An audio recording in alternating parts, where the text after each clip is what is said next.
You're listening to Inside the Minds podcast with Dante Marsh and Ryan Hyde, where we talk about sports, life, and whatever the hell else we want to talk about.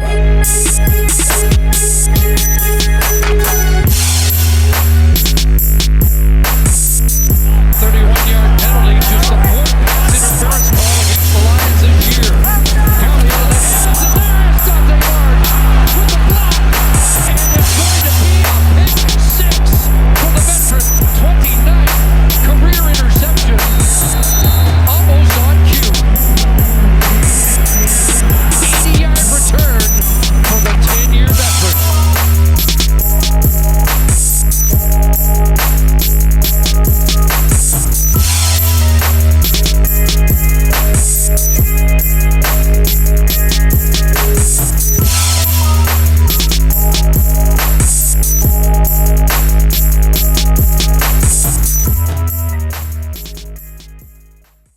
Welcome to today's episode of the Inside the Minds podcast. My guest today is a very special guest to me.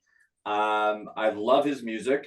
It had been a while since I heard it, but I heard it again. I got back into it. Jordon Zadorozny from Blink of the Star. Welcome to the show, Jordon. Thanks, Ryan. Glad to be here, man. So one of the things I wanted to ask you for me is I like to talk to people and kind of find out like how they got into their career. I guess, how did you get into being a music artist? Well, both of my parents are musicians, so they both like met on the road. My dad's a violinist, my mom's a piano player, guitar player, accordion player. I mean, she plays everything. They met, they were making records, sort of folk records, fiddle music in the late 60s, early 70s. And they were based out of Toronto, and they got pregnant for me and decided that they didn't want to live in the big city. And they'd already done so much traveling and touring and stuff. They kind of really knew Canada really well.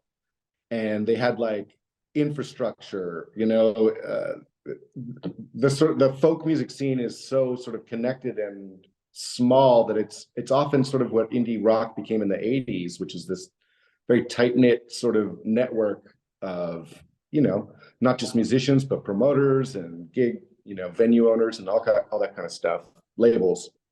And so they were looking for a place to open up. My dad had some experience in like musical instrument retail.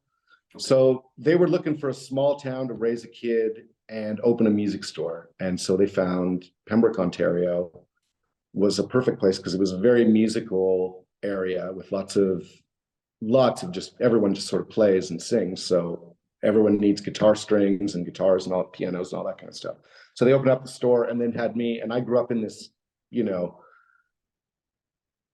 environment of just music everywhere, instruments in the house. And I basically, you know, grew up at the music store, sleeping under the pianos and learning all the instruments just myself. And then by the time I was 11 or 12, my dad got a 4-track recording machine, a 4-track cassette recording machine.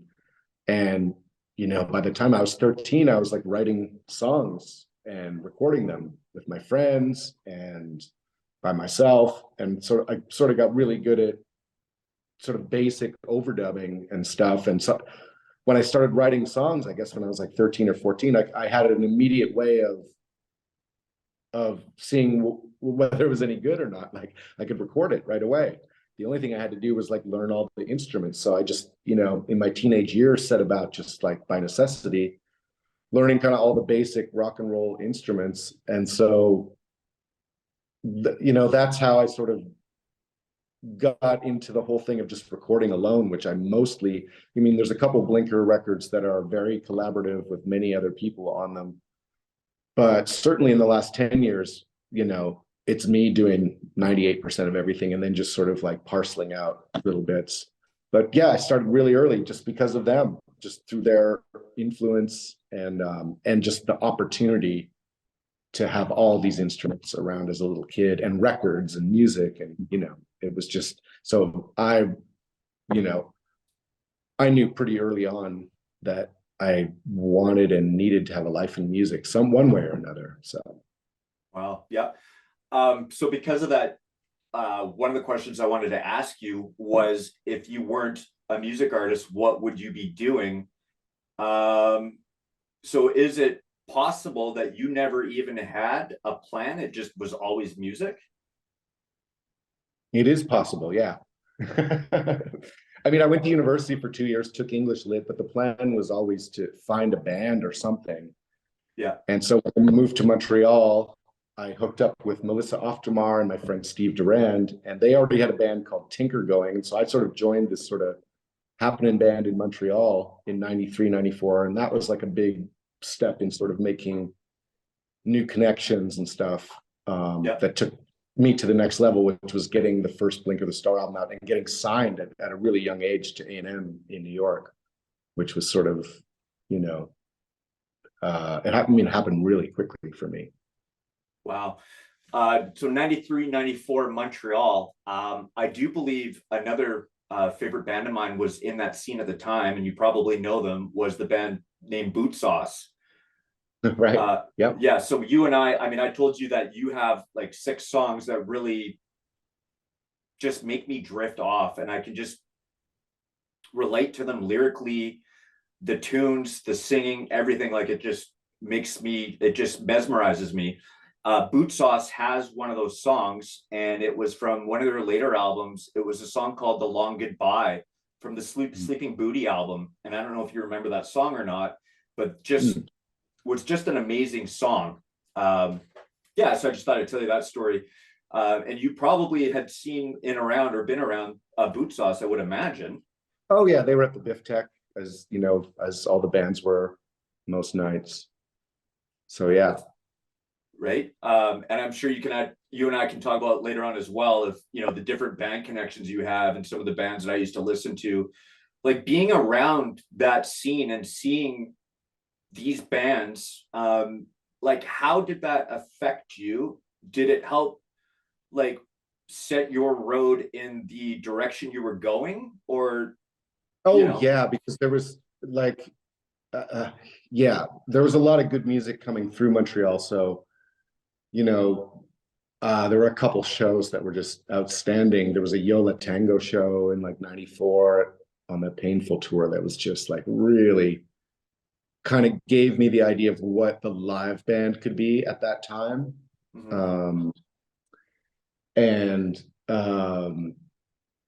What else? I mean, there was the Smashing Pumpkins show. There was who else? Killdozer came through. That was a crazy show. Oh, Polvo and like all these like Touch and Go, Super Chunk and stuff. I mean, it was just like super. I mean, it was like that in most North American cities. The difference being Montreal is just such a fun city to live in, and at that time, extraordinarily cheap. Even by the standards of the day, it was so cheap to live there. So, people would just like, DJ with their cassette mixtapes at the Biff Tech, and that would sort of get you by. And then the rest of the time you spent like rehearsing with your band and hanging out with people, on Saint Laurent Boulevard. It was really cool, fertile, magical time. It was great. That's awesome. I'm on Vancouver Island. I think the only town that we really have where music was a bit of a scene would have been Victoria. Like bands like Pearl Jam had played there early. I do believe Zeppelin played a show in Victoria when they were just coming about. But I mean, as a whole, really, we didn't have too much of a music scene here, other than like Vancouver, which was close, but we just didn't have it. So I guess like the cool up and coming musicians would naturally gravitate to Vancouver because that's where all the other musicians are, so it sort of drains all the cool people out. Yeah, right. And I mean, I guess it's the same as in sports, really. If you're a talented football player or basketball player, you're going to get more exposure in a bigger city. You're not really going to hang out on Vancouver Island too long, right? So I guess it's the same kind of thing. Yeah. So where did the name Blink of the Star come from? It was like a mind clearing exercise, basically. Dude named Michael Friedman, who was sort of on the scene in Montreal and friends with the Tinker people, took an interest in me and was like, "I'm going to be your manager." And because I had already, I'd come to Montreal with these 4-track demos, and by then I had an 8-track actually. So I would go home to Pembroke on weekends and come back and kind of share these demos of songs that I was recording at home, and they were starting to circulate around the scene in Montreal. And so this guy, Mike Friedman, who was like the host of all these great parties on Saint Laurent Boulevard, he heard my music and long story short, decided to manage me. And so I didn't have a name at that point. And so we decided that we would both like try to come up with like 20 names each that night and then meet for lunch and decide on one.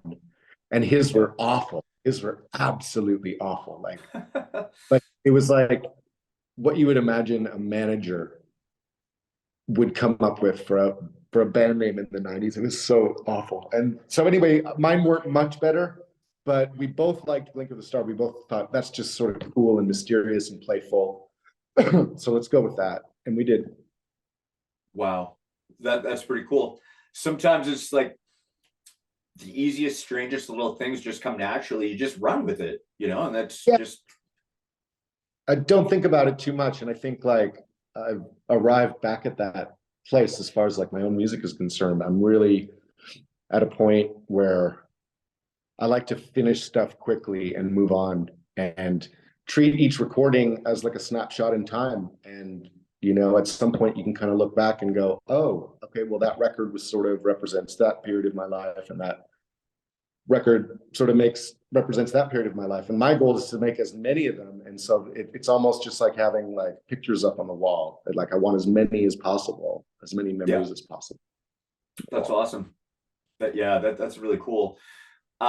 So my questions are kind of not in like chronological line, so to speak. So we're going to jump around a little bit if that's cool with you. Mm-hmm. So we kind of touched on this a little bit earlier, but I'll kind of get back into it. So your music often blends elements of alternative rock, indie, and electronic. How do you approach genre blending, and what influences inform your sound? Well, that's the influences are vast and many, and what they seem to come out at different times in my life. Like, I also think I'm better at cloaking my influences now than I was before. Basically, whatever I feel like doing, I do, and I figure out a way to make it my own, basically. And so I absorb a lot of music, and then I sort of regurgitate a lot of music. Okay. And depending on the time of my life, it whatever I'm sort of absorbing in my life and musically is going to come out in some way. So like, for example, the last album, I just went on a holy Susie and the Banshees bender, and I just really started to come out in the music, Yeah. I'm a musical omnivore, like I really listen to as much stuff that's as varied as possible. And I just naturally enjoy all kinds of different music. So yeah, me too. I remember like in junior high and high school, I was really big into hip hop at the time. And because of that, I missed the beginning of grunge and kind of missed the scene. I mean, I was never a big Nirvana fan. I thought they had too much hype way too quick. Girls were all over it. Anyways, whatever. But I did feel like I missed certain things. And I'm a huge Alice in Chains fan. Well, when Alice in Chains first really got going, I felt like I missed it. So instead of paying attention to one artist or one genre of music, I just decided to like a whole lot of stuff. And like, if I like it, I like it. It doesn't have to fit into a certain puzzle, right? Not at all. No. And a lot of that for me, I think was probably trying to fit into a certain scene in school, Yeah. Yeah. And I think growing up in a small town as well, it's like there wasn't as defined an idea of what was cool. And so everything was potentially cool. Yeah. As long as it was good and got you excited. So yeah, it's sort of, and just having my parents too, just as genre blurring people who, traded in all sorts of different music, that dividing lines never made sense, and or I'd never applied them really to my own musical output.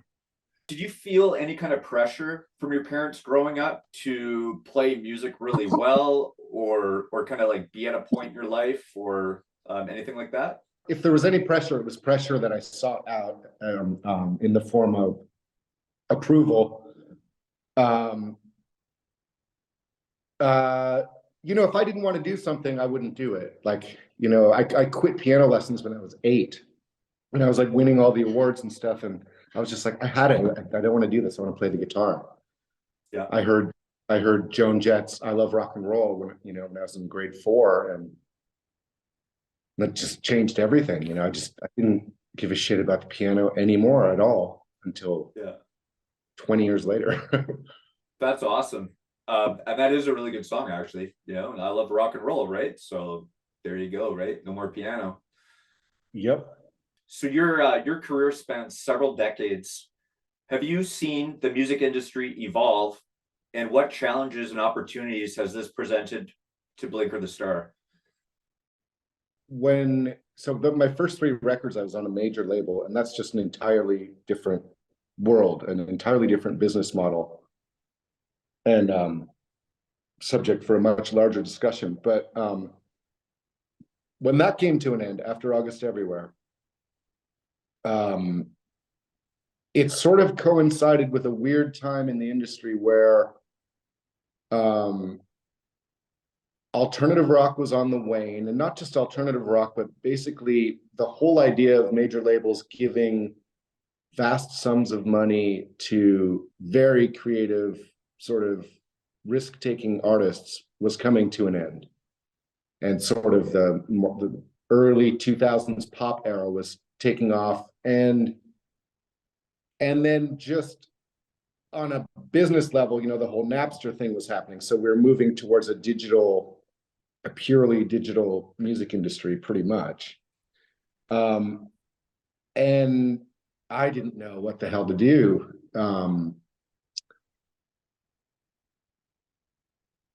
Going about looking for another label didn't seem like, the best plan. I had a hit up here producing an artist called Sam Roberts. Yeah. And so I had a bit of momentum with that. So I decided to open a recording studio, and then, bands started coming up, artists started coming up and recording with me. So that opened up a whole new chapter of my life. And I basically stopped being a recording artist for almost 10 years. Yeah. I kind of sat out from like 2003 to 2012. Yeah. Yeah. And just recorded bands. I mean, I had another band called Abby. We made 1 record. And I was doing collaborative stuff with Sheloom and Digital Noise Academy with Ken Andrews and that crew. But I put Blinker the Star to rest for a couple of years and just produced records, just like live that life as a recording engineer, as a producer and mixer, and started to, learn that trade. By the time I started feeling like putting out Blinker records again, things had changed again. And, there's the advent of Bandcamp. Mm-hmm. This whole new sort of platform where it was like, finally there was a place digitally that sort of made sense, and you could put your music up and potentially sell it. And I don't know, it just seemed like there was now a way to make records by yourself, which I always wanted to do, where you could also sort of handle the business side of it yourself, and you didn't need a label anymore. Right. labels do certain things that individuals or individual bands can't do, of course. But as far as like, at that point, I now had a studio. I was writing songs, so I was like, why am I not putting out Blink of the Star records? I should just do it. If they don't make any money, well, I didn't invest that much in them because I'm just doing them on my spare time when I'm not recording bands anyway. So Yeah. and that sort of got me back into the swing of things. And I guess like for the last like 12 years, you know, I've been more active than ever as Blink of the Star on a smaller scale, but with much more freedom, and I'm a lot more productive as well. Right. So I would assume that you being on your own and writing your own music and having, you know, solely, you know, the wherever you want to take Blink or the Star, you can take it wherever you want. I would assume that that is a very good way to have a band and to perform music, is because you have the ability to do whatever you want. You don't have to listen to three or four other band members. Do you like that? Does it work for you, or does it almost like leave it like where things become stale almost?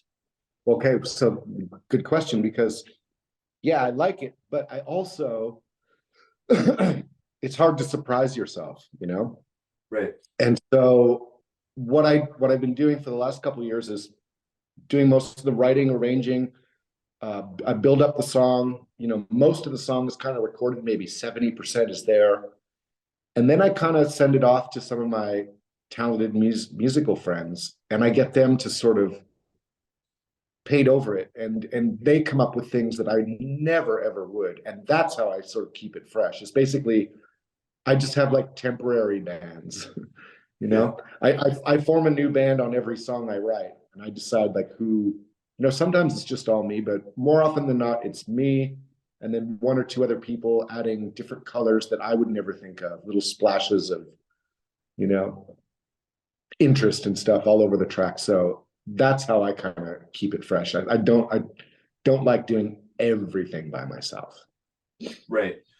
I'm a big Nine Inch Nails fan, and obviously we probably all know that Trent works alone mostly. I wouldn't say alone, but what I'm going to say is I would assume that he comes up and writes his music and makes his albums probably more in about probably the same way. I would assume, you know, like the 70% idea, bounce it to a friend and they'll give some influences, and here's, you know, here's a bit more, right? So yeah, he brings in like some cool, who do you have, like Bowie's guitar player on, you know, yeah, doing crazy stuff that you would never do, and that's, yeah, that's what keeps it fresh. I think we probably work in a pretty similar way in that way, I would say. I would assume so. So when you were more on the production side of things, that is when you moved down to LA, correct? Well, no, when I was basically in the artist side, like my first wave as an artist, like as Blink or the Star, you know, latter part of the 90s. Yep. That was LA. And so when I went down to write songs with Courtney Love in late 97. Yep. That was where I really got to know LA. So I spent 2 months down there working with those guys. And by the end of it, when I came back home around Christmas time, I was like, I'm moving to LA. That's like where my, you know, my tribe is. That's where, like, you know, I loved Montreal, but at that time it was quite, there wasn't a huge recording culture in the English world. And I just wanted to be around, I wanted to be in a city where there was like 40 records being made all at once, you know, in one day. And Yeah. And if you got asked to go over to the studio, you know, you could just sit in and learn, which I did when I got there. You know, like I learned so fast when I got to Los Angeles. So I went out there under the auspices of making it as an artist, but that is where I learned more about production so quickly. And then that sort of spurred the next sort of more producerly part of my career. Yeah. So you touched on her for a second there. How did you get involved with Courtney Love and the band Hole? So their bass player at the time, Melissa Oftermar, she I joined her band Tinker in Montreal Gotcha. before Blink of the Star started. So in the summer of '94, she joined Hole. I left Tinker as well, started Blink of the Star. We kind of diverged for a bit. I would see her at shows here and there.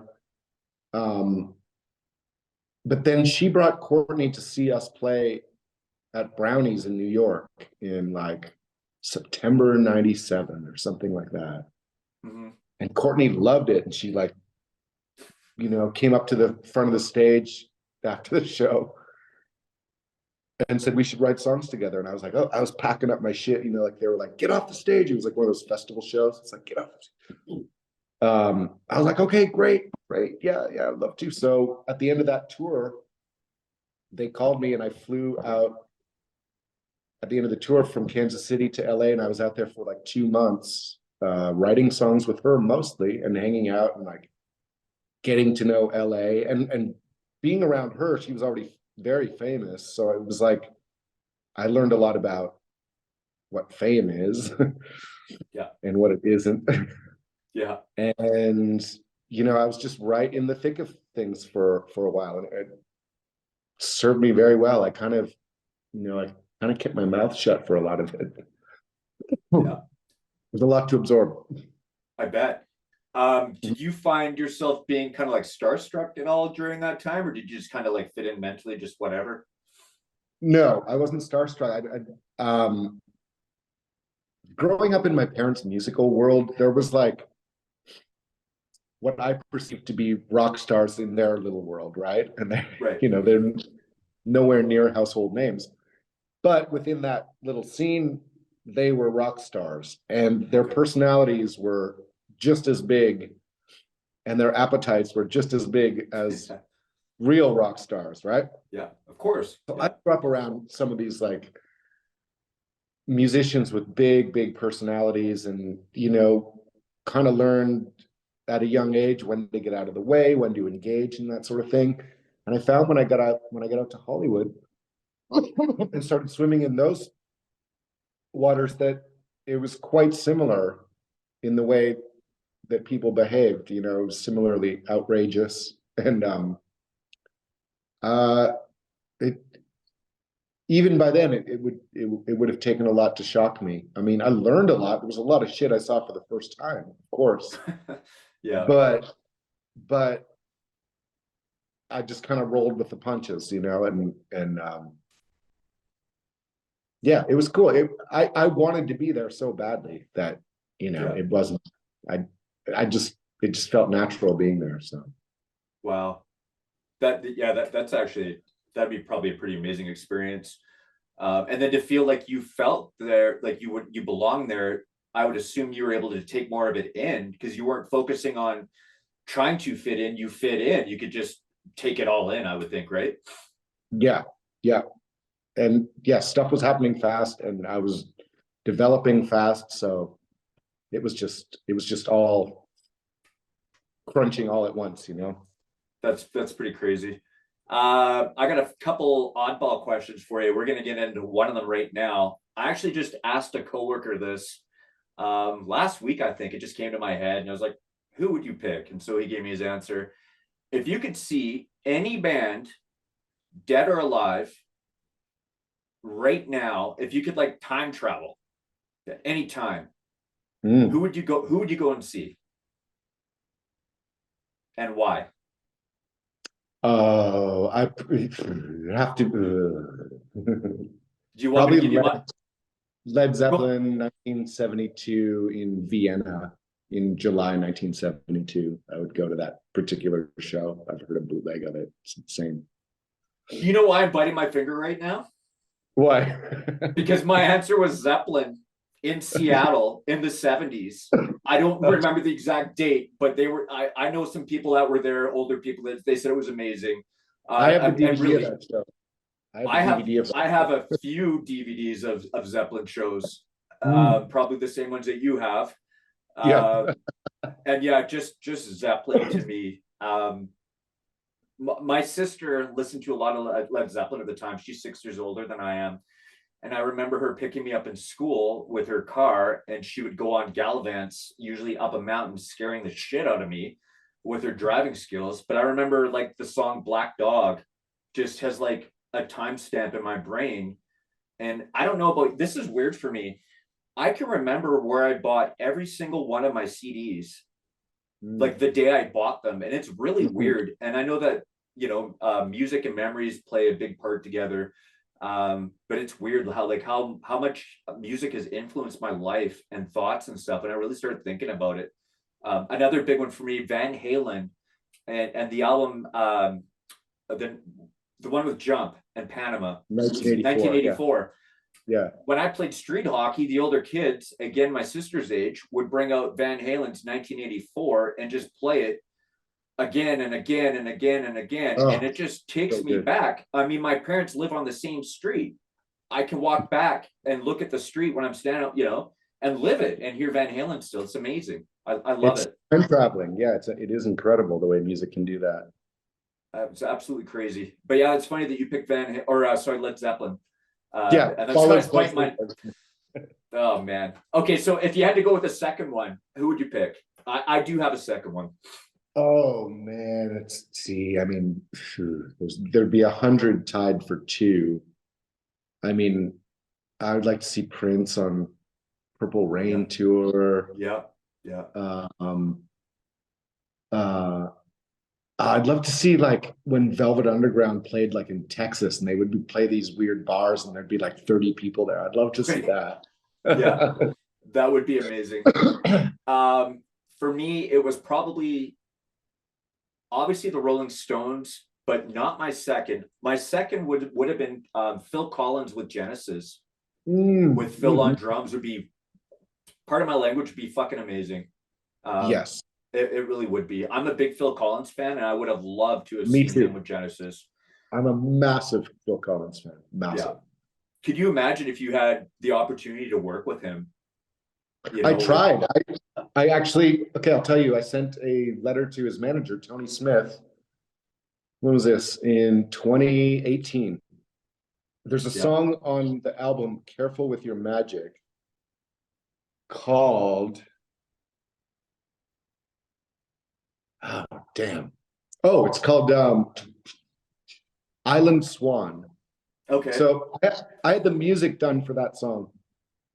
I didn't have any vocals on it. And I was like, damn, this would sound cool with Phil Collins on it. It has similar chords to that Take Me Home song from No Jacket Required. Yeah, love it. And I thought, why not take a swing? What the hell? So I found out he's had the same manager since 1973. This beloved character named Tony Smith. I even saw some interviews with him on YouTube. So I was like, found his email easily enough. Yeah. Sent him the instrumental track. Day later, he writes back. I was like, wow. And they were just preparing for that final, they were just starting, the preparations for that final Genesis tour. That got interrupted by COVID and then finally picked up again, I think. Right. So he was like, Phil is just he's not in recording land for the next couple of years. He goes, I will, however, send it to him anyway. So I don't know if he ever heard it, but it went to his inbox anyway. So wow, that's really cool. I have heard recently that, I don't know if this is true, I read it somewhere, that Phil is actually no longer even playing the drums because his health is just not good at all. He might be bound. I know he's got a cane, I think, all the time, but I thought I maybe even heard something about a wheelchair. But like, I don't want to start stupid rumors. And the drums battered his body and his spine and stuff, and everything. Yeah, it just took a toll. That's the most physical, instrument you can play by far. Oh yeah, absolutely. You talked about taking a chance and a swing just to shoot it out there. I mean, in a sense, I did that with you and getting you on the podcast. I've done it a million times. You get like 2% response. I mean, I was cool. Like, I had conversations with you about songs of yours that I liked and how they made me feel. And you were always really cool about getting back to me. And as a fan, you know what? Like, fans really appreciate that kind of stuff. Are you like that with everything that shows up in your inbox, or is it you Yeah, know? yeah, yeah. Wow. Okay. Yeah, I mean, I just really, it, for me, I mean, I guess I never reached a level of fame that it ever became annoying, but to me, anyone who reaches out to tell me that my music touched them in some way or helped them get through a time or reminds them of a time, or the fact that they would even just write me and tell me that is always really touching, and I always appreciate it. So I always write back. That's awesome. I would assume that feeling never even gets old. Like to be It told, does like, not go. It never, ever, it feels exactly the same the first time someone's like, dude, I love your new song, or I love your album, whatever. You know, it's wonderful to hear. yeah, I would love every second of that. Another one really quick, 2 stories for you about reaching out to people. Mm. I paid for a subscription for people's emails, like artists and stuff, and phone numbers and shit. I remember calling and putting in a request for Mike Tyson, and I got like Mike Tyson was on the voicemail, like, hey, this is Mike Tyson, and I left him a voicemail. Of course, he never called me back, but I'm like, man, there's that chance, right? It would Yeah. have been really cool.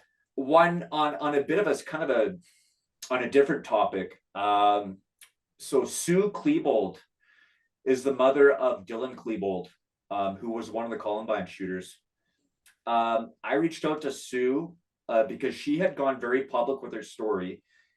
Sue is very much was and still is a victim, just as like the parents were. They're all victims. They've all, paid a terrible price during a terrible event, lost a loved one. At the same time, so did Sue. Sue lost her son, Dylan, one of the shooters. So she was out in the media sharing her story. And I emailed her. And Sue was kind enough to actually email me back and say that, unfortunately, she had been through a lot and had shared her story a lot of times and just wanted a timeout. But she was really nice and at least left a nice message and gave me her blessing and told me just to keep going. And I thought that was really nice of her. True. Yeah. And I still have the email and I look at it kind of like, if I ever think like, man, things are getting kind of like, why am I doing this? I'll actually look at Sue's email to me and it just influences to keep me going. That's cool. Just as she has kept going in her life during an event that would have is a terrible event. I couldn't imagine what she's gone through, but yeah, I mean that one really touched me, right? Yeah, so it was cool. That's Another cool. one actually had just passed away. Art Jimerson. Actually, I've got his glove. I'm going to give it some time right now. So those people that listen to the podcast a lot, Art Jimerson, we'll put it up there. So Art Jimerson fought Royce Gracie in UFC 1 as a boxer with one glove on. And the reason why is he wanted to protect his jabbing hand. So he wore it with the left hand. He was a right-handed boxer. So the idea was to jab with the left and throw haymakers with the right. Unfortunately for Art Jimerson, he actually never got a punch thrown in the whole match and tapped out in the first round. Art, that story's for you, Art. Art actually just passed away a couple days ago. Had seen it. I'm not quite sure why. But that story there is for Art Jimerson. Amazing. Really great podcast. And we appreciated having him on. So he mailed that up to me. I got him to throw my name on it. And, that's something that I will hold and cherish forever, just to say I knew the man. Another one actually really quick was, you can't see it right now, but Milt Stegall was on the show with me and Dante Marsh and Milt Stegall spent a lot of times training in Arizona during the off season. And Dante pulled out an autographed Milt jersey and said, hey, look what I have. And I said, Milt, jokingly, I said, man, Milt, what I wouldn't do for one of those. And Milt's like, oh, I got you, man. I'll send it to you. And he's like, I will, for sure. So I got a hold of him. And so he sent me like pretty much out of his closet a Milt Stegall jersey that he was kind enough to autograph and throw my name on it. Like that, like that's stuff that I'll just cherish it forever, like it means a lot. So yep. It's cool. I mean, so I get to do this stuff and be a bit of a fanboy at the same time. And a lot of that for me is what keeps this podcast going, is like, I get to talk to Blinker the Star right now, or I get to talk with Jesse Hughes. If you don't know the name, he was the lead singer of Eagles of Death Metal. Oh yeah. He did a whole show with us on the terrorist attack. He was crying on the camera. He had me and Dante in tears. And he said, you know what, guys? He's like, I could not pick a better platform than this to talk about this. And we had done 3 or 4 shows with him before I got into any of that. I basically earned his trust, and he was able to just talk about anything and everything. And it was such an amazing experience. And that this just goes back to taking a chance, you know, and yeah. I'm just going to keep taking that chance. Why not? Absolutely. Yep. What do I have to lose? Nothing. That's right. As a multi-instrumentalist, how do you balance the various roles of songwriter, producer, and performer within the band? It's a fluid process, and so I don't really stop to think about it that much. But there are certain things that I'll do that I tend to do every time, which is that I'll have when I'm first getting the instrumental idea down and starting to record stuff, that's what sort of like the first flurry of activity will happen. Then I'll leave it, come back to it a day later and see if it's any good. That's sort of where that's where the quality control comes in, where I stop myself and then as the producer, listen to it the next day and judge it harshly and honestly, and then see if it's worth continuing. And sometimes I'm like, wow, it's better than I thought. And some days it's like, wow, it's so not as good as I thought. And so I find just having a little bit of space is really a huge thing. But when I'm just like rolling in here, I don't even think about it. I just like go from one instrument to the next and just add a bunch of stuff and then sort of sort things out a little bit later. Okay. Do you have, out of all the instruments, do you find yourself more skilled at one over the other? Or is it just is what it is kind of thing? I mean, I'm probably best at guitar, bass. But I get hired to play the drums more than anything, which is okay. Like if someone's just hiring me to do one, like mostly I get hired to mix usually, that's sort of mostly what I do these days. But sometimes people just my drum sound in here is good. It's a nice big roomy drum sound. And I always have the mic set up. So it's very easy for me to just hop on the kit and lay down a couple takes and stuff like that. But I'm probably just technically proficient most on guitar, piano. At the same time, I have a cello behind me that I don't know how to play, but if I hear a cello part in my head, I'll just learn that part on the cello. Don't ask me to play anything else, but I'll just sit down for 20 minutes and learn how to play on that cello, get the articulation and the notes right and all that, record it, and then forget it. Yeah, that's cool. Right. I mean, I've always had tunes in my head. I'd always all of a sudden have like a tune pop in my head, and I thought, man, I really wish I could play guitar and turn that tune into something, and I just can't. And I still say that if I'd still love to learn how to play, but I do think that I'm kind of have a mind for music. I just don't know how to play it. And for me, it sucks, but I still want to learn how to play. So I would start on get like a keyboard or something, because that gives you the most sort of options from starting from zero, Yeah, I've heard that actually is a lot of pianists are able to, I guess, transition into playing guitar because it's kind of hand in hand, right? So yeah, piano, I learned piano first, and for me, to me, that was the best training possible. It's also like, when you're playing the piano, you're visually looking at the notes that you're hitting, so that visualization always stays in your head. When you're playing the guitar, you can't really visualize the notes unless you turn your head that way. So it's cool. Yeah, piano is like very much a good learning, instrument.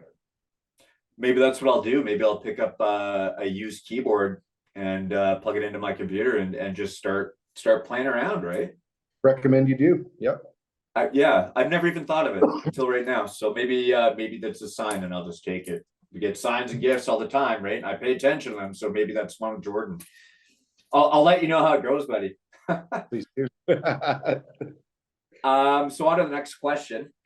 What are some of the most memorable moments or milestones in Blink of the Stars journey so far? I don't know. There are moments where I was more excited than, like, making August Everywhere in 1998 or whatever that was sort of a dream come true, in the sense of being able to make a record with like a really big budget and be able to hire orchestras and hire Phil Collins as bass player and Frank Zappa's drummer to come in and do crazy stuff. That was great, but these sort of like moments, they only last for a second and then you move on. At least I do. And I don't really give myself a lot of time to look back. Other people kind of do that enough for me, so I end up being reminded enough of the past and talking about it enough, and that's fine. But given, left to my own devices, I'm just going to write a new song, make a new album every year. Yeah. Which you've been doing, the last, 3 or 4 years has been an album every year, which is amazing. 2019, I think. Yeah. Yeah. That's the most exciting thing, is like what's coming next is always like the most exciting thing for me. Maybe moving forward, that's another thing you can help me with. I tend to look too much in the past, and I don't know why. And I find myself, I don't know if I'm like reflecting and trying to learn something of what's happened, but I feel like it's preventing me from moving forward, although I've made many steps within the last few years to move forward, but I still find myself looking in the past, and I don't think it's a productive way. But I definitely need to get out of that train of thought. And it's just like practice, like the more you do something, the more that sort of pathway becomes easier and less resistant for you, so. Right. Yeah. And they say too, like, you can retrain your brain. You almost have to just you have to open up new pathways to new experiences, right? Instead of just using the old ones. And it kind of hurts and it's uncomfortable, and it's like going running after you haven't run in 10 years. It's like everything in your body tells you that it's wrong, but that's what you have to do to get to that point, Yeah. Just like running up that hill, which is going to transition me into my next question very well. So I knew you had the I guess you could say the cover or the remake of the song Running Up That Hill. But yours is actually 12 years prior to that song being used in TV and just really blowing up. So that song to me, I'm like, wait, I remember that song from the 80s. Forgive me that I forget the original artist's name, but that was a hell of a song. How did you circle back to that song and be like, I'm gonna cover this song?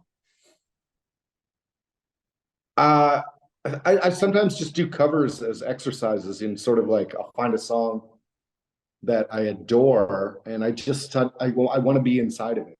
And the way to get inside of it is to record your own version of it, and to hear yourself singing it, to feel yourself playing the chords on the piano and stuff. That being said, I didn't want to copy Kate Bush's version, which is very, it's an incredible recording, but it's also very steeped in 80s production. Yeah. And I kind of wanted it to be a little bit more organic sounding, at least just the vision in my head, and the beat sort of a little bit more gallopy, a little bit more, I don't know, like almost like Fleetwood 70s Fleetwood Mac almost sort of thing. And so I'd recorded it and then just sort of shelved it. And then a friend of mine said, that cover you did a couple of years ago, you need to, while I was putting together We Draw Lines, which was the first Blink of the Star album in like 9 years. So I was putting that together, and a friend of mine said, you should put that cover that you did like a year or two ago of Running Up That Hill. And I was like, really? Yeah. And they were like, yeah, you need to put that on. Yeah. And I'm really glad I did. There were a lot of people that just, not a lot, but the people that told me, like, they didn't even know the original. Wow.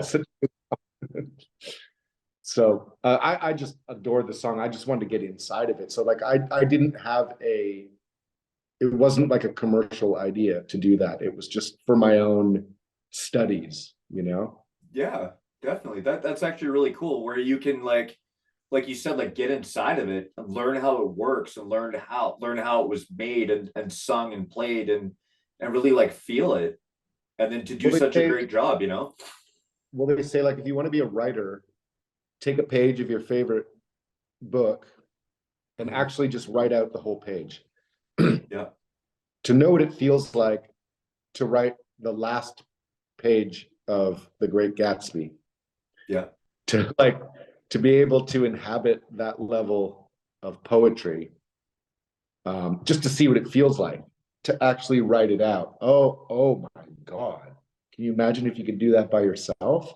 Well, it sort of trains you for greatness in a way, to recognize what greatness feels like.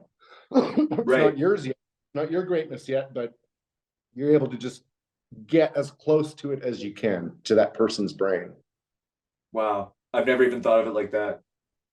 That's how exactly it is. Just like copying out a page of something is like covering a song.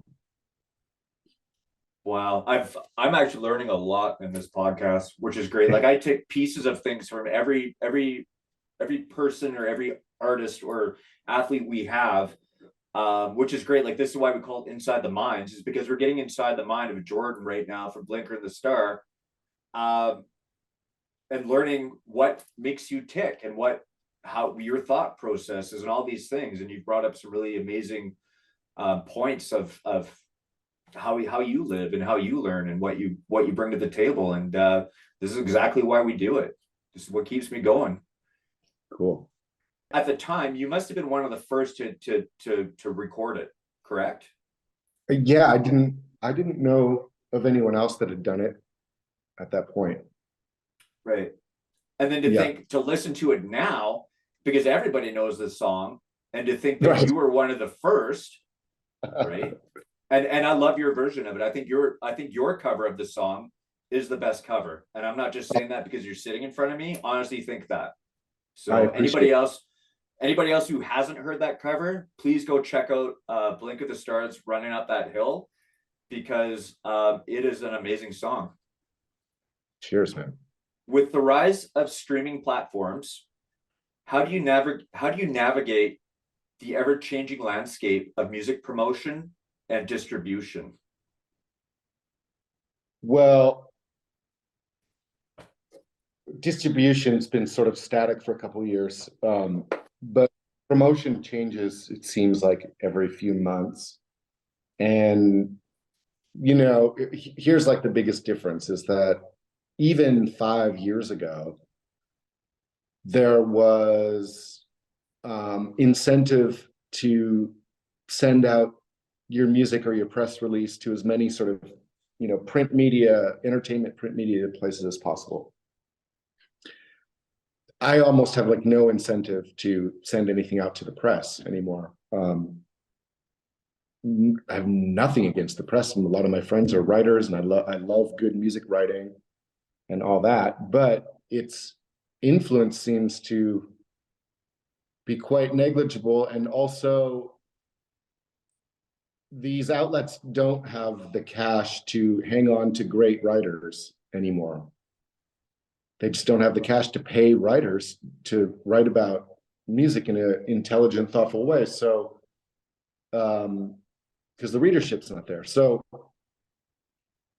there's basically promotion these days is of a more direct nature, which is, instead of trying to find a media outlet that has a lot of eyes on it, is basically you kind of fund your own campaigns and try to run ads in social media or submit playlist submissions, because if getting your song on some highly listened to playlist can really help it spread. So I would say just in the last 3 or 4 years, it's just that alone has been like the major change, at least like from my perspective. Yeah. do you feel, I'm going to try and word this properly. I mean, you don't have to get us into specifics or anything. Do you feel that you're being subsidized enough and properly for the music you're making by platforms like Spotify?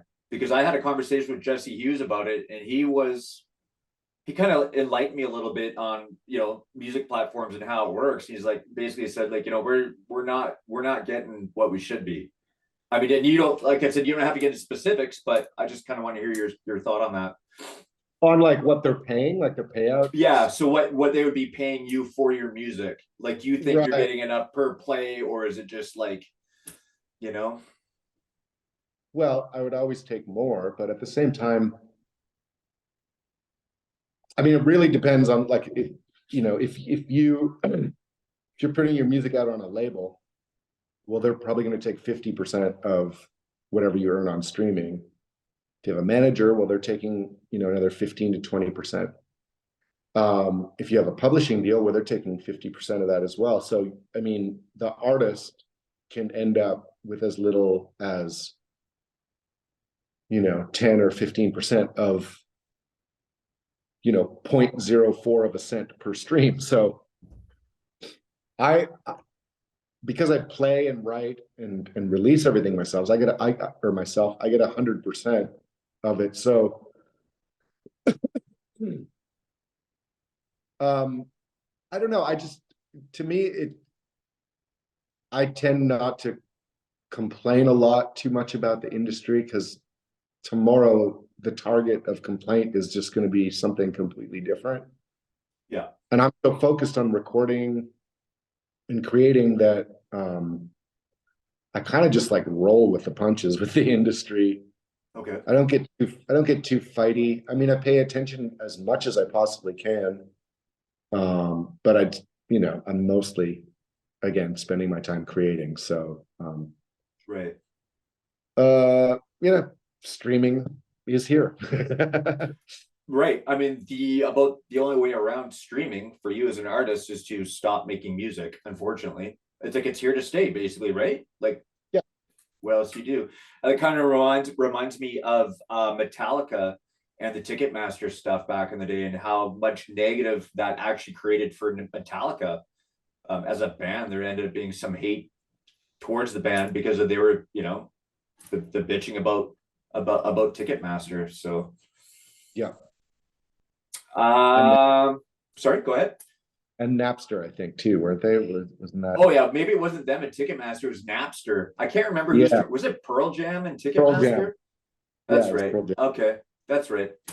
But again, same thing. When you start feeding into the negative stuff, now, like, is it hurting the band? Should you try and just stay positive and, like you're doing, is like roll with the punches? It's here to stay, or it's this or it's that. Like, I mean, I'm glad there's people out there fighting for stuff. It's just like, everyone just has so many hours in the day to spend on certain things, and I'm just still really motivated as an artist. So I'm going to create it no matter what. I'm going to release it no matter what the platform is, whatever's out there. I'm going to release it. So exactly, that's all you can do, right? If you want your music to be heard, you have to release it. Yeah. I'm a big, like, I like that quote of, like, someone asked David Bowie in the later part of his career, they're like, do you still enjoy making records? And he was like, I like finishing them. That actually add him to my list. To see Rebel live, my goodness, would be just astounding. I love David Bowie. Oh, me too. Are there any upcoming projects or collaborations that fans can look forward to from Blinker the Star? Yeah, there's so the guy who has been doing my artwork for the last 5 or 6 years, his name's Vic Malang, also known as Dave Dunham. He's like a electronic recording artist as well. I mix all this stuff, and he and I just did, we actually finished it yesterday, a cover of Killing Joke's Adorations. Nice. So okay, that's going to come out in the next couple of weeks. I also have a single coming out. What is it? June 21st. And it's like I always release like a couple advanced singles before the album comes out. So Okay. this is the second advanced single for the next upcoming album. It should be out in the fall. Okay, cool. Definitely. So that kind of does what I like to try and do, which kind of stirs the hype up, right? To kind of get people interested in an album and like it's coming, you know? Yeah. Just keeps people aware that you're just making music all the time. That's right. Okay, so I looked at your Facebook profile and I did see that your brother's a drummer. Yeah. Somebody in the family plays hockey.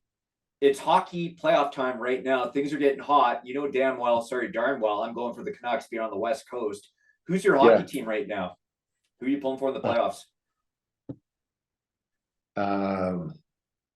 California Golden Seals, you know. I mean, there you go.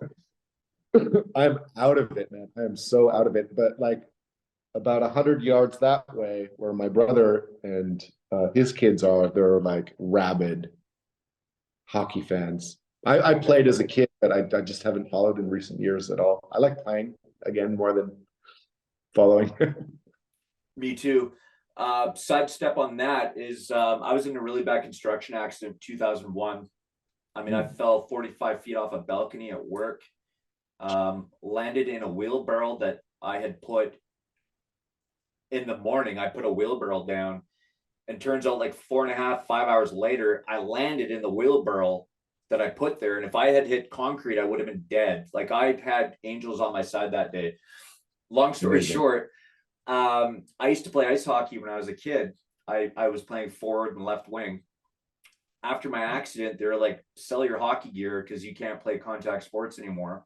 So I sold my gear. Well, last year, an alarm bell went off in my head and just like said, go play hockey. So I was like, okay, I'm going to go play hockey. But then it said, you're not just going to play hockey, you're going to be a goalie. So I am now a goalie, and it's just kind of like working through the ranks of whatever. And I've actually got fairly decent at it. I mean, I'm not the greatest, but it's fun and I love it. And I'm happy that I listen to myself. It's just like, quit babying yourself and being afraid to get hurt. Just go have fun, you know? Wow. That is awesome that you're having fun too. I mean, that is the reason to do it. Yeah, absolutely. And so sometimes I let in some shitty goals, and it is what it is.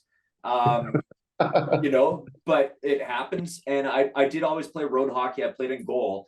And the fact that I can pull out this glove hand right here and rob people with it on a daily basis, I absolutely love. I mean, I did it today. I was out robbing people, right? And that's why I do it.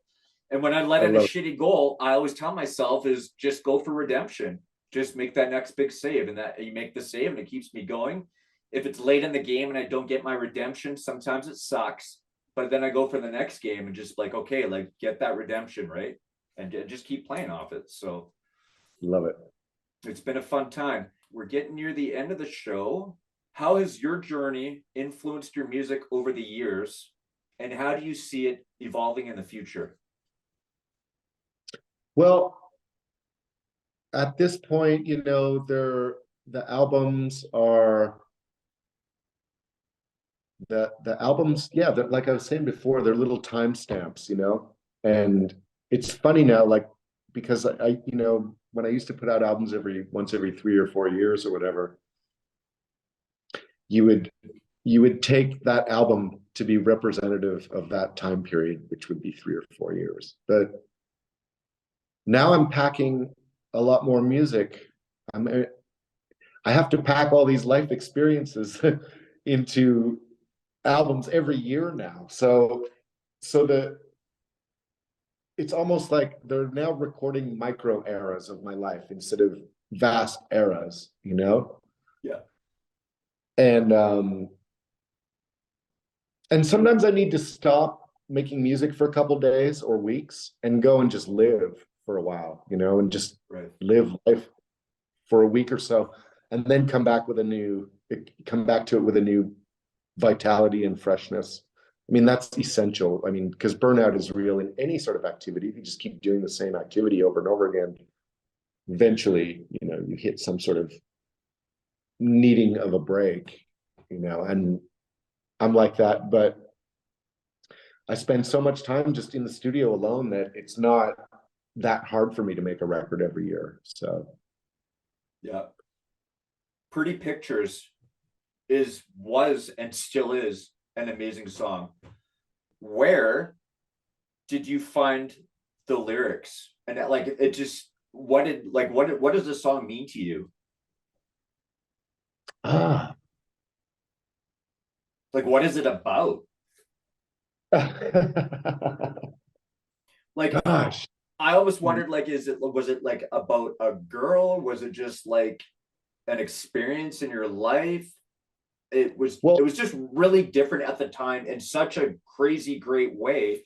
And when I hear it, I'm like, what are you singing about? And yeah. I mean, part of it, I mean, often my songs are sort of, especially back then, were much more abstract and sort of composite little stories. Part of it's about like someone I knew, and then the other part is sort of like a little bit more sort of like fatalistic, in the sense of like, no matter what the fuck happens in this life, I'm always going to be singing about it, Mm-hmm. always going to be making music. Um and in a perhaps slightly naive way, I do think that it's an extremely worthwhile thing to do if you're so inclined, because it does change people, and it moves molecules around, and it changes moods, and it changes feelings, and it changes minds once in a while. But more importantly, it elicits emotion at its best, and I'm forever addicted to that feeling of, because it's the most, for me, making music is the most pure form of communicating how I feel to the world and the universe. So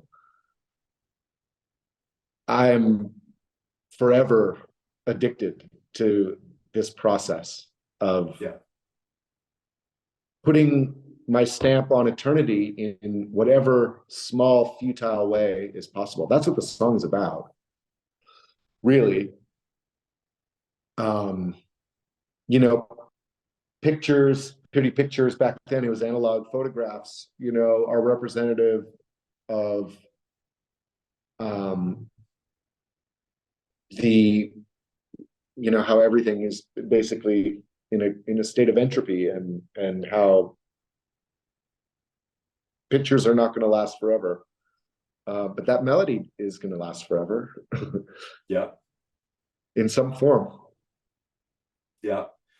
One thing with me, like, as I see, like, being an artist is, it must be really amazing to be able to, like you just said, is to put like a timestamp on something, especially with memories and stuff, and just to play it and to go right back to 1997 or 96 or whatever.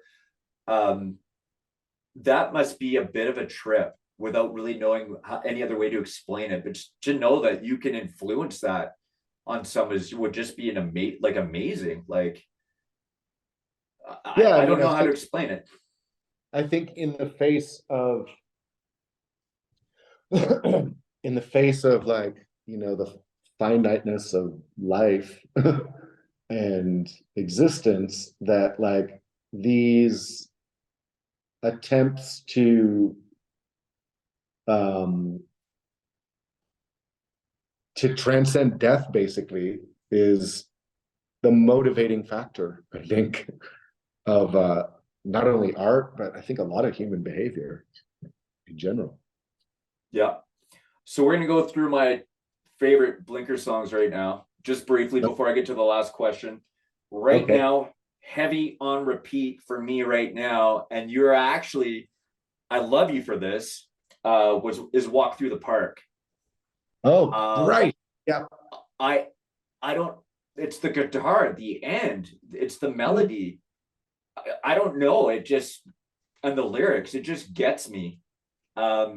There's something kind of ancient about that melody. There's something kind of like Scottish or like a bagpipey about it, almost like coming over the army coming over the hills or something. Yeah. And I had told you that it gets me just as much as Tears for Fears, Everybody Wants to Rule the World.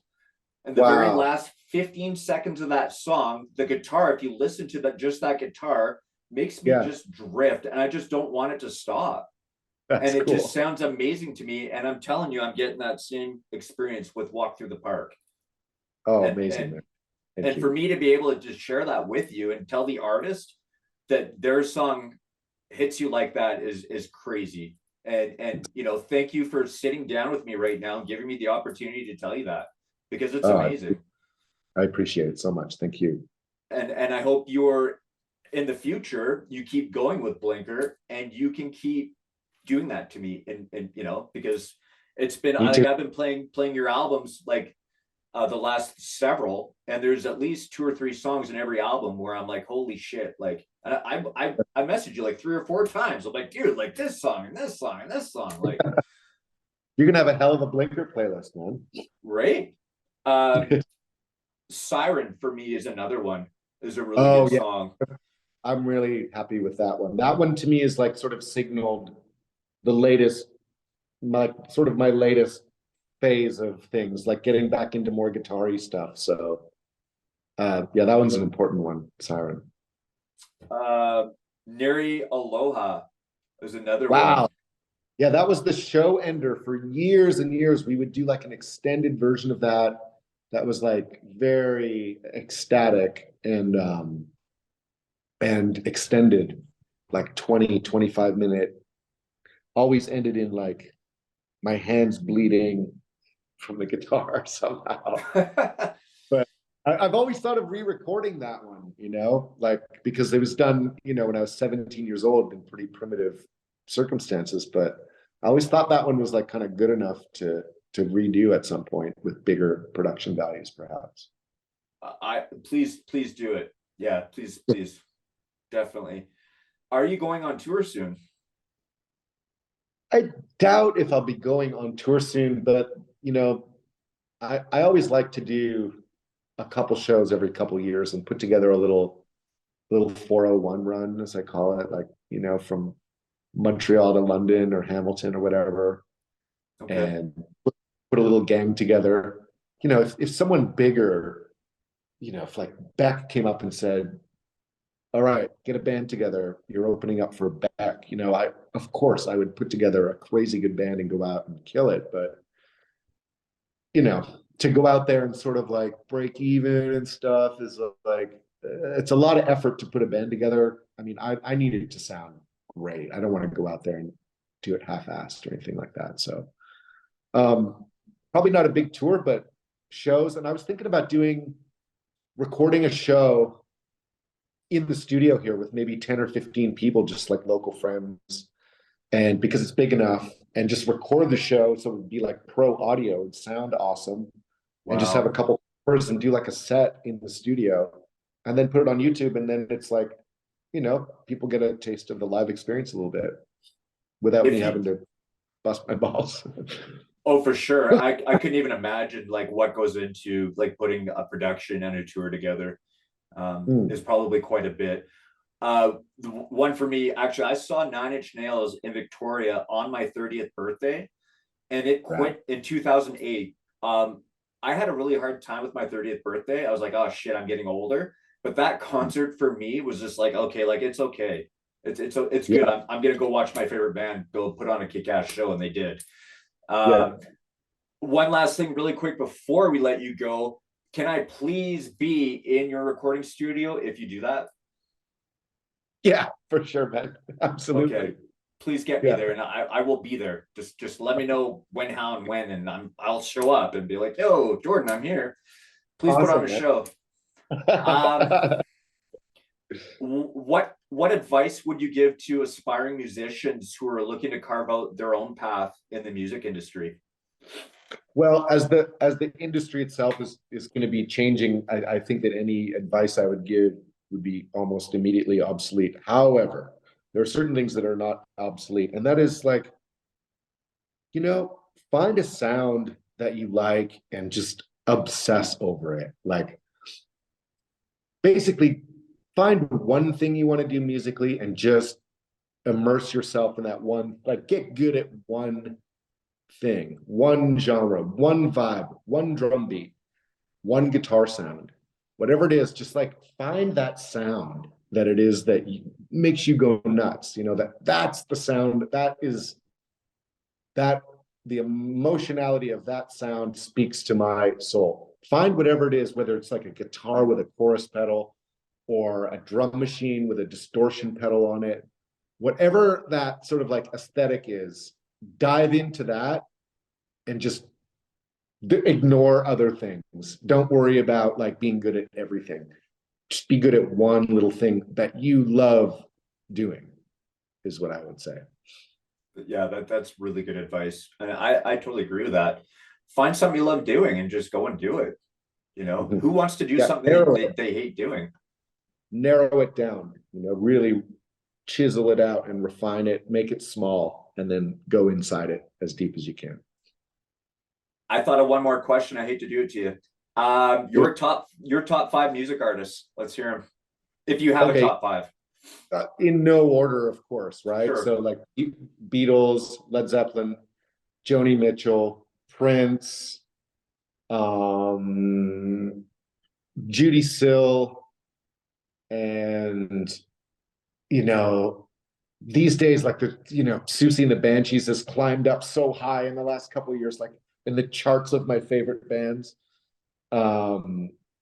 So what else? What else? I mean, there's so much stuff that just drives me nuts. I love the best album of the decade so far is the Beach House record that came out last year, 2 years ago. Once Twice Melody is just absolutely brilliant. I mean, there's so many new bands that I absolutely adore as well too. So, but you know, those are the main ones. You know, Prince and Joni and yeah, Led Zeppelin, Beatles, Smiths. The Smiths. There's another great one. Yeah. Top 5 right now for me. Well, of all time, not even right now.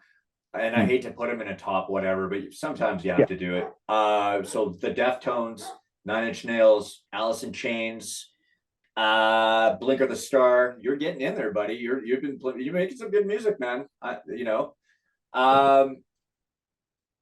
And my girlfriend would probably know the rest because it sometimes changes, but those are the top. Killer. Absolutely chuffed to be in the group. Absolutely, man. Okay, really quick, what do you think of rap concerts? Because I have a theory and it's not good.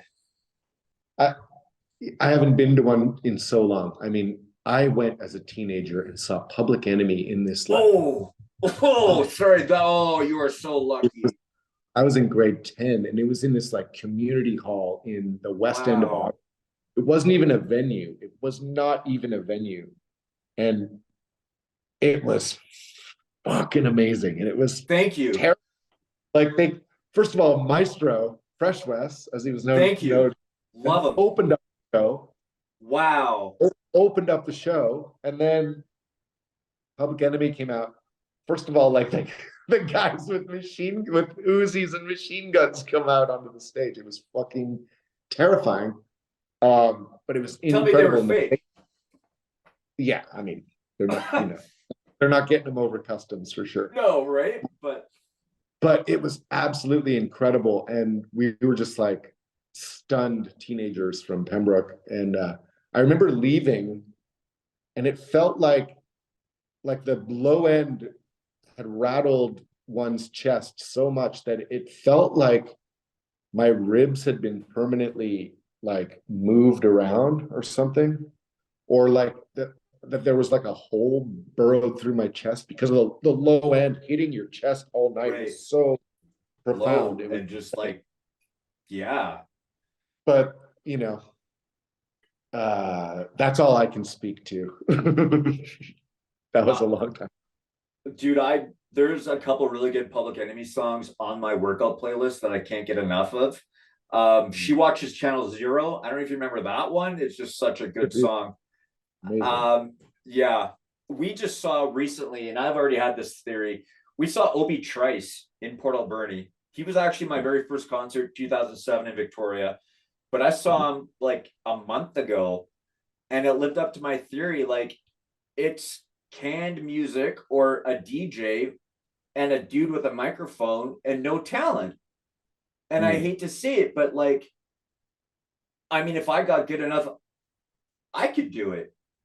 You know what I mean? Like, and I used to be like, I've seen Ice Cube in Victoria. I saw Snoop Dogg. I've seen Bone Thugs. I've seen some pretty big rap artists, and it always seems to be the same. Canned music or a DJ. Like, you need to wow me and bring a live, bring a drummer, bring a guitar player, have your microphone, make it a show, not just like a dude on a stage with a microphone. It's just zero talent. Sure. I hate to say it, but that's how I feel about it now. That's just how I feel about it. Last thing, what message do you hope your listeners take away from Blink of the Stars music? Oh, it's really not there's no message. It's a feeling. It's all a feeling. And I don't know if I'm the best one to interpret, what it all means or anything like that, but it certainly is like a reaching for something and a yearning for something. And I don't know. I really would need to psychoanalyze myself a bit more.